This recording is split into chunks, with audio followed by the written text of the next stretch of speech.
Hello students, मैं विशाल गुप्ता आपका teacher. आज मैं आपको क्लास 12 सब्जेक्ट अकाउंटेंसी के chapter dissolution of A partnership firm from the book of T S Grewal का क्वेश्चन नंबर 33 कराने जा रहा हूँ। स्टूडेंट्स, ये है मेरे पास बुक क्लास 12 की टी एस ग्रेवाल की अकाउंटिंग फॉर पार्टनरशिप फर्म, जिसका वॉल्यूम नंबर 1 है और एडिशन है 2021। इसका क्वेश्चन है मेरे पास यहाँ पे 33rd। इसमें पार्टनर्स का नाम है प्रशांत, Rajesh are partners in a firm sharing profits and the losses in the ratio of 2:1. On 31st December 2021, their balance sheet was bank overdraft tab, general reserve, investment fluctuation reserve, loan by Prashant, capital balance Prashant का है और ये देखिए राजेश का balance debit balance है। और एक interesting चीज़ और है कि इसमें कैश का बैलेंस भी है और बैंक का बैलेंस भी है। सन्ड्री डेटर्स उसमें प्रोविजन लेस की है, स्टॉक है, इन्वेस्टमेंट है, फर्नीचर है, बिल्डिंग है। ये सारी नीचे एडजस्टमेंट एक एक करके हम पास ऑन करते जाएंगे, लेकिन उसने हमें बनाने को क्या बोला है, you are required to close the books of the firm by preparing realisation account, partners capital account and bank account. तो एक एक करके हम इसको करते जाते हैं। सबसे पहले मैंने ये फॉर्मेट्स बना लिए हैं, रियलाइजेशन अकाउंट का, कैपिटल अकाउंट का, ये बैंक अकाउंट का और प्रशांत के लोन अकाउंट का। ठीक है, तो चलिए अब मैं जैसे पहले करते हैं कि बैलेंस शीट को ब्लैंक करना है, सारी बैलेंस शीट खाली करनी है। ओके, तो लाइबिलिटी साइड से शुरू होते हुए मैं यहाँ पे ट्रांसफ़र कर रहा हूँ बाय बैंक ओवरड्राफ्ट, बिकॉज हमारे पास बैंक का बैलेंस भी है ना, तो इसलिए ये अब लाइबिलिटी होगी, ये बैंक का क्रेडिट बैलेंस नहीं कहलाएगा। ठीक है, और बाय जनरल रिजर्व यहाँ पे बांट रहे हैं, bye general reserve. Bye general reserve कितने का है हमारे पास, 56,000 का, और 56,000 को बांटना है बटे 3 कर दिया, 56,000 बटे 3 कर दिया, तो ये आ गया 18,667 और इंटू 2 कर दिया, तो ये आ गया 37,333। ठीक है जी, इस तरीके से आएगा। जनरल रिजर्व ट्रांसफ़र कर दिया आपने, और उसके बाद IFR इन्वेस्टमेंट फ्लक्चुएशन रिजर्व, ये तो यहीं पे ट्रांसफ़र हो जाना है बाय IFR कितने का है, 20,000 का। उसके बाद है लोन बाय प्रशांत, तो ये तो लोन अकाउंट में जाएगा। यहाँ पे जो हमने लोन अकाउंट बनाया था बाय बैलेंस ब्रॉड डाउन, कितने का है ब्रॉड डाउन, 34,000 का। ये कितना बैलेंस है, 34,000 का। उसके बाद कैपिटल के बैलेंसेस हमें गिवन है, ठीक है, बाय बैलेंस ब्रॉड डाउन। तो इसका प्रशांत का बैलेंस कितना है, 50,000 का। बट दूसरा राजेश का तो डेबिट बैलेंस है, वो दूसरी तरफ से उठा लीजिए वहाँ से, बाय बैलेंस ब्रॉड डाउन। उसका डेबिट बैलेंस कितना है, 30,000 का। चलिए, ये भी काम खत्म हो गया। हाँ, अब कैश अकाउंट को आपको क्या ट्रांसफ़र करना है, बैंक अकाउंट में ट्रांसफ़र कर देते हैं, क्योंकि क्लोज करना है। उसने हमें वैसे भी बैंक अकाउंट कहा बनाने को, तो पहले मैं इसका बैलेंस ब्रॉड डाउन, बैंक का बैलेंस ब्रॉड डाउन कितना आ रहा है, 10,000, और यहाँ पे लिख लो टू कैश अकाउंट ट्रांसफ़र हो गया हमारा 6,000 में, और अकाउंट को भी क्लोज कर दिया। अब यहाँ लिखेंगे टू डेटर्स, टू डेटर्स करके कितना आ जाएगा, 26,000। कितना आ जाएगा, 26,000। और by provision for doubtful debts, provision for doubtful debts कितना आएगा, 2,000 का। उसके बाद है by to investment, to investment है, ठीक है, टू इन्वेस्टमेंट कितना, 40,000 का। टू स्टॉक कितना है, स्टॉक कितना है, 10,000। ओके, और टू फर्नीचर ये कितना है, 10,000 का। बिल्डिंग, बिल्डिंग कितने की है, 60,000 की। ओके, और राजेश का बैलेंस हमें ट्रांसफ़र कर ही लिया। चलो एक एक करके अब एडजस्टमेंट करते जाते हैं। और उसने क्या लिखा है नीचे, on that date the parties decided to dissolve the firm, Prashant to cover the investment. तो प्रशांत पहले इन्वेस्टमेंट ले गया, पहले तो वो एंट्री कर दो, बाय प्रशांत कैपिटल अकाउंट क्या है, इन्वेस्टमेंट 35,000 टू रियलाइजेशन, इन्वेस्टमेंट कितने की, 35,000 की। उसके बाद सन्ड्री डेटर्स से पूरे पैसे मिले हैं आपको, तो इधर आ जाएगा बाय बैंक अकाउंट करके बैंक अकाउंट करके क्या आ जाएगा आपका डेटर्स। डेटर्स पूरे पैसे मिले हैं तो डेटर्स आपके पास कितने हैं 26,000 के, 26,000 पूरे का पूरा यहाँ आ जाएगा। उसके बाद है the firm could realise stock 15% less पे। तो स्टॉक तो 15% लेस पे क्या है, स्टॉक कितना आपके पास 10,000 तो यहाँ आ जाएगा 8,500। उसके बाद फर्नीचर कितने पे गया है 20% लेस पे। हाँ जी, फर्नीचर कितने पे गया 20% लेस पे। फर्नीचर कितना आपके पास अगेन 10,000 का, तो ये 8,000 का चला जाएगा। और क्या क्या है, बिल्डिंग सोल्ड कितने की हुई है, बिल्डिंग हुई है 1,00,000 की।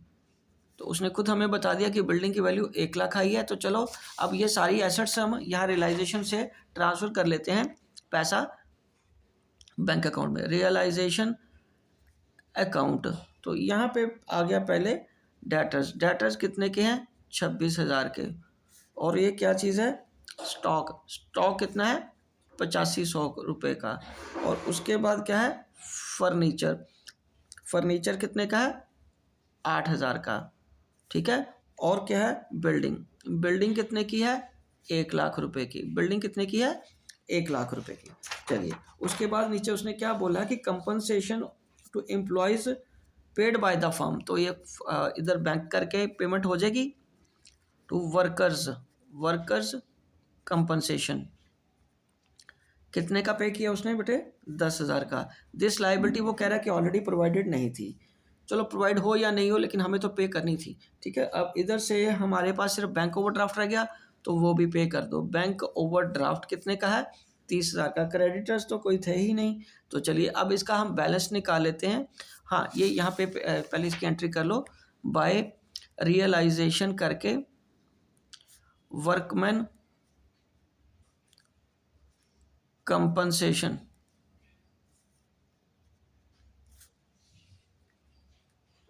बैंक ओवरड्राफ्ट कितने का 30,000 का, ठीक है।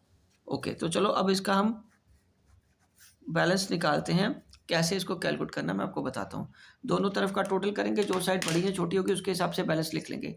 पहले डेबिट साइड का टोटल कर रहा हूँ मैं 26,000 प्लस 40,000 और 10 10 20 20 और 60 80,000 80,000 और जमा ये 40,000, ये आ गया 1,86,000। यहाँ पे आप छोटा सा लिख लो 86 1,86,000। अब इस साइड का टोटल करो 30 20 50 50 और 2 52 52,000 में 35,000 भी ऐड करना है आपने और 26,000 भी ऐड करना है आपने और 8500 भी ऐड करना है आपने और 8,000 और फिर लास्ट में 1,00,000 रुपया।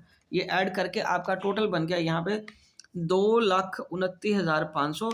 और अब मेरे को लग रहा है ये प्रॉफिट आ रहा है माइनस 1,86,000 इसमें से कर दो तो आ गया 43,500। तो ये आपका प्रॉफिट है। आप नीचे बुक में भी देखिए ज़रा, यही आपका आंसर है 43,500। तो ये आ जाएगा 2,29,500। यहाँ पे जो साइड बड़ी होती है उसी का टोटल लिखते हैं ना, ठीक है जी। तो ये आएगा टू गेन ट्रांसफर्ड, ठीक है। किसको प्रशांत को। और क्या है राजेश को। कितना 2/3 और 1/3, ठीक है जी।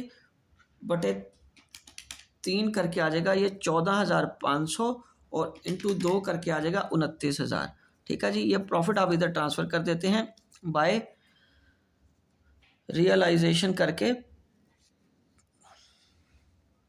प्रॉफिट आ गया आपका यहाँ 29,000 का और यहाँ आ गया 14,500 का। तो अब मैं पहले राजेश का बैलेंस निकाल लेते हैं, इसको कैलकुलेट कर लेते हैं, ठीक है जी। तो राजेश का है 1,00,000 नहीं 18,667 जमा 14,500, तो ये 33,167 आ रहा है। और ये बन रहा है इसका 30,000। कितना बन रहा है 30,000, ठीक है। तो यहाँ आ गया 33,167। 33,167 में से आपने 30,000 माइनस कर देना तो बैलेंसिंग फिगर आ गई 3167। टू बैंक अकाउंट करके हमें फाइनल पेमेंट इसको कर देनी है बैलेंसिंग फिगर में। ओके जी। और अब उसके बाद इसका टोटल करते हैं 50,000 ये है और 37,333 ये है और 29,000 ये है।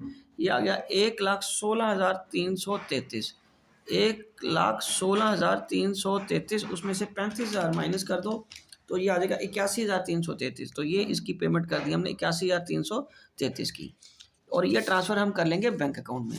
बैंक अकाउंट में यहाँ आ जाएगा बाय प्रशांत कैपिटल, ओके, और बाय, हाँ जी, by Rajesh capital, Rajesh capital. ये आ जाएगा 29,000 और ये आ जाएगा 14,500। और अब लास्ट में यहाँ पे जो इसका बैलेंस है, लोन अकाउंट भी क्लोज करना है हमें, क्योंकि कोई इन्फॉर्मेशन नहीं दी, तो ये सारे का सारा बैंक से पे कर देते हैं। बैंक अकाउंट में 34 का हज़ार ये पेमेंट हो जाएगा बाय प्रशांत लोन अकाउंट। कितना? 34,000 का। ठीक है जी, ओके। तो चलिए अब हम इसका टोटल कर लेते हैं। ये आ गया 16,000 जमा 26,000 जमा 8,500 जमा 8,000 जमा 1,00,000। तो ये आ गया 1,58,500। आपका आंसर मिलाइए, यही है। अब हम दूसरी साइड में मिला लेते हैं। 1,58,500 से माइनस 40,000 माइनस 29,000 माइनस 14,500 माइनस 34,000। ठीक है जी। तो एक बार दोबारा करूँ, मेरे को लगता है हमने कुछ छोड़ी थी, नहीं कोई आइटम। ओहो, ये क्या लिख दिया मैंने,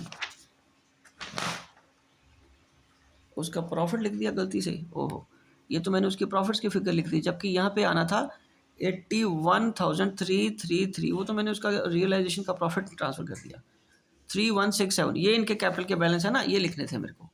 ओके जी, चलिए ठीक है। अब इसका टोटल करके देखते हैं। वो मैंने गलती से उसका ना रियलाइजेशन का प्रॉफिट लिख दिया, वो नहीं आना, उसके कैपिटल के बैलेंस, क्लोजिंग बैलेंस आने। 40,000 जमा 81,333 जमा 3167 जमा 34,000। ये आपका आ गया 1,58,500। 1,58,500 ये आपका बैलेंस मिल गया, टैली हो गया। ठीक है जी। तो ये आपका क्वेश्चन कंप्लीट हो गया। मैं एक बार आपको दोबारा ये बता देता हूँ। रियलाइजेशन अकाउंट ये देखिए, ओके, और ये आपका कैपिटल अकाउंट आ गया।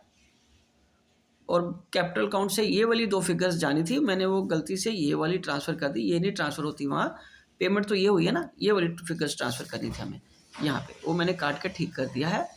तो उसके बाद सारा जो यहाँ से ट्रांसफ़र होता है, हमारा बैलेंस भी टैली हो गया है।